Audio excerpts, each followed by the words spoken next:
అక్క నమస్తే. నమస్తే నమస్తే. ఏం పేరు అక్క? సరిత. సో ఎట్లా చూస్తారు అక్క, ఈ రోజు నామినేషన్ జరుగుతా ఉంది. సో ఏ పార్టీ ప్రధానంగా ఇక్కడ వరంగల్ నుండి 3 పార్టీలు ప్రధానంగా నిలబడతా ఉంది, కాంగ్రెస్ కావచ్చు, బీఆర్ఎస్ కావచ్చు, బీజేపీ కావచ్చు. సో ఎట్లా చూస్తారు అక్క? ప్రజలలోకి ఆల్రెడీ బీఆర్ఎస్ పార్టీని అసెంబ్లీ ఎన్నికల్లో అంటే కేసీఆర్ గారికి ఓటైనందుకు ప్రజలందరూ కూడా ఇప్పటికే చాలా బాధపడుతున్నారు. అందులో ముఖ్యంగా రైతులు, మహిళలు. కాంగ్రెస్ పార్టీ అనేది ఏదో మార్పు రావాలి కాంగ్రెస్ అని వేసినాం తప్ప, అసలు మార్పు అంటే ఏదో ఎమ్మెల్యే మారుతారు అనుకున్నాం తప్ప ఎప్పుడు కూడా కేసీఆర్ గారు సీఎం గా మారుతారు మేము అనుకోలేదు అని ఇప్పటికే చాలా అంటే ఊర్లలో మీరు చూస్తాండ్రు. గత 2 నెలల లోపల రైతులందరూ కూడా ఏకపక్షంగా కేసీఆర్ గారు మళ్ళీ రావాలి, కేసీఆర్ గారు వస్తేనే మేము రైతులం ఈ రోజు ముందుకు పోతాం, మాకు పంటకు పెట్టుబడి రైతు బంధు టైంకి వేస్తాడు, రైతు గురించి ఆలోచించే ముఖ్యమంత్రి ఎవరైనా ఉన్నారా అంటే అది కేసీఆర్ గారు. రైతుల గురించి ఆలోచిస్తారు కనుక తప్పకుండా కేసీఆర్ గారే రావాలని రైతులు, మహిళలు, దళితులు, ముఖ్యంగా ఏంటంటే కాంగ్రెస్ పార్టీ దళితులకు చాలా అన్యాయం చేసింది. ఎక్కడ కూడా అసలైన సామాజిక వర్గం దళిత సమాజానికి వాళ్ళు ఒక్క ఎంపీ సీటు కూడా ఇవ్వలేదు.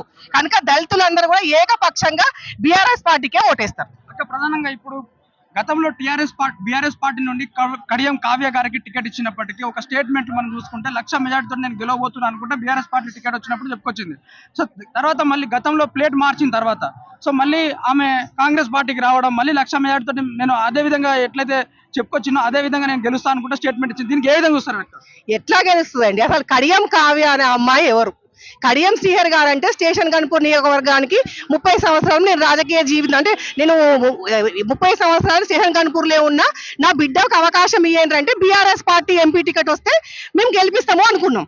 అదే రాత్రికి రాత్రే మొత్తం ప్లేట్ ఫిరాయించి తల్లి కూతుర్ల ఇద్దరు కూడా పోయి కాంగ్రెస్ పార్టీ చేరితే గత 3 నెలల ముందు ఇంటింటికి తిరిగి కారు గుర్తుకి ఓటేయమన్న అభ్యర్థులు ఇప్పుడు పోయి చేయి గుర్తు కోటేమని అడిగితే ప్రజలు ఏం సమాధానం చెప్తారు? ఎక్కడికి పోతాంది రాజకీయం అనేది? ఎక్కడికి పోతారు? విలువలతోనున్న రాజకీయాన్ని ఈ రోజు నాడు కడియం శ్రీహర్ గారు పాతాళానికి ఒక్కేసిండ్రు. ఈ రాజకీయం అంటేనే విలువలు లేకుండా వేసిండ్రు. ముఖ్యంగా తెలంగాణ రాజకీయ చరిత్రలోనే కడియం శ్రీహర్ అంతా నీచుని మనం రాజకీయ నాయకులు ఇద్దరికి చూసుంటాము, ఇక చూడము కూడా, చూడొద్దు అంటే ఆయనకు చెంప పెట్టేందుకు కడియం కావ్య అనే అభ్యర్థి ఎవరో మాకు తెలియదు. ఖచ్చితంగా బీఆర్ఎస్ పార్టీ అభ్యర్థి క్లీన్ చీట్, తెల్ల కాగితం. ఆయన కనీసం ఉండటానికి కూడా ఇల్లు లేదు. డాక్టర్ సుధీర్ కుమార్ 2001 నుంచి కూడా ఇప్పటి వరకు 2020 కూడా కేసీఆర్ గారితోనే ఉన్నారు. ఏదో చిన్న చిన్న పదవులు తీసుకున్నారు, అవకాశం వచ్చింది. ముఖ్యంగా చెప్పేది ఏంటంటే మాదిక సామాజిక వర్గం కడియం శ్రీహర్ గారు ముందే మొత్తం అన్ని వర్గాలు వేసేసి ఇటు ఆలు రమేష్ గారిని బయటకు పంపించిండ్రు, సిట్టింగ్ ఎంపీ దయాకర్ గారిని బయటకు పంపించిండ్రు. అంటే ఎవరు నాకు ఎదురు ఉండొద్దని వారి ఉద్దేశం వారు చేసి నెక్స్ట్ మళ్ళీ వారు కూడా వెళ్ళిపోయారు. అందుకే నియోజకవర్గం 7 నియోజకవర్గాలకు ఒక ఎంపీ సీటు, 5.5 లక్షల మంది దళిత సామాజిక వర్గమే ఉంటారు, బీఆర్ఎస్ పార్టీకే ఓటేస్తారు. ఏ పథకాలు అందినట్టు మనకు సమాచారం ఉందంట? మాకు ఏ పథకం అందలే. వాళ్ళు ఏదో ఒక ఉచిత బస్సు అని పెట్టిన మీరు అన్ని చూస్తున్నారు. ఆ ఉచిత బస్సు ఎక్కడికండి? మహిళలు ఎక్కడికి పోతారండి?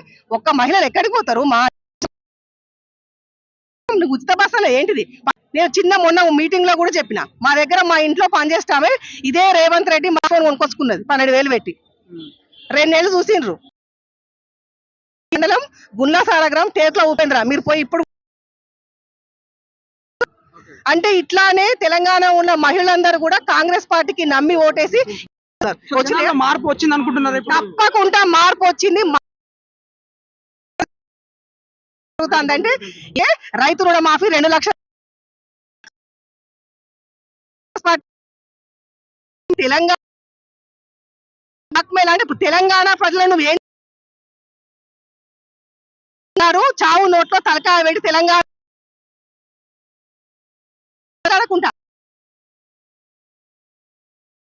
లంక బిందెలు. ఇదే కేసీఆర్ గారు ఎప్పుడైనా కూడా రైతు గురించి ఆలోచించి ఎక్కడ నిధులు లేవు, లంక బిందెలు ఉన్నాయా, మొత్తం అప్పులు ఇవన్నీ ఎప్పుడన్నా మాట్లాడినా అడుగుతుందా? ఏమైందా? మొత్తానికైతే ప్రజల్ని చూసిండు. కానీ ఇప్పుడు